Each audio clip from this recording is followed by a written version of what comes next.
राम जी अपनी सेना के साथ समुद्र के तट पर खड़े हैं।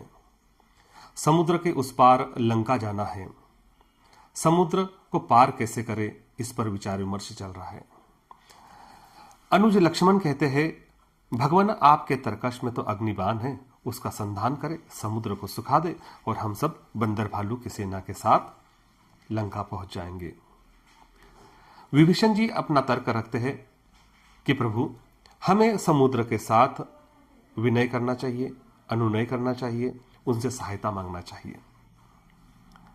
राम जी को विभीषण की बात जम गई और उन्होंने 3 दिन तक वहां पर समुद्र की आराधना की।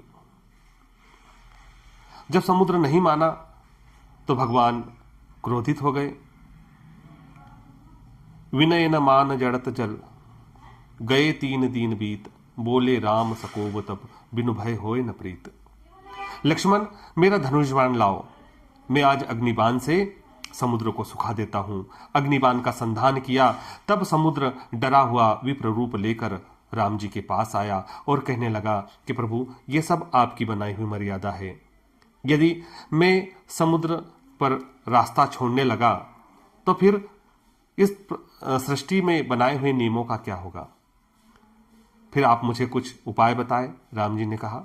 तब समुद्र ने उपाय बताया, जिसके माध्यम से नल और नील नामक 2 जो वानर सेनापति थे, उनके माध्यम से पुल बना।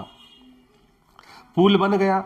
एक दिन प्रभु राम के पास शांति से जब लक्ष्मण भैया खड़े थे, उन्होंने पूछा कि भैया, मैंने तो आपको उस दिन पहले ही कहा था कि अग्निबाण का संधान कर समुद्र को सुखा देते हैं, पर आपने मेरी बात नहीं मानी और विभीषण की बात मानकर 3 दिन समय खराब कर दिया।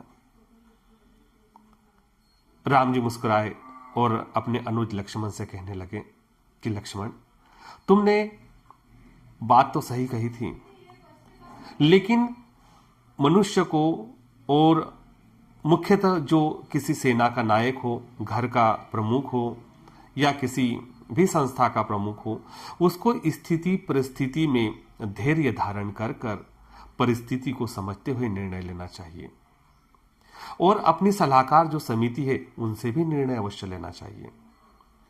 कहीं उनकी उपेक्षा न हो जाए, इस बात पर भी विचार करना चाहिए। इसलिए मैंने विभीषण जी की बात मानी और उस पर विचार किया, और जब वह उपाय कारगर नहीं लगा तो मैंने आपकी बताई हुई बात पर भी विचार किया। हर बार सिर्फ युद्ध के लिए उद्धत होना ही वीरता नहीं है। स्थिति को समझे, परिस्थिति को जानो, तब जाकर कोई निर्णय लो। पहले बात, फिर मुलाकात और आवश्यकता पड़ने पर लात, यही नीति है।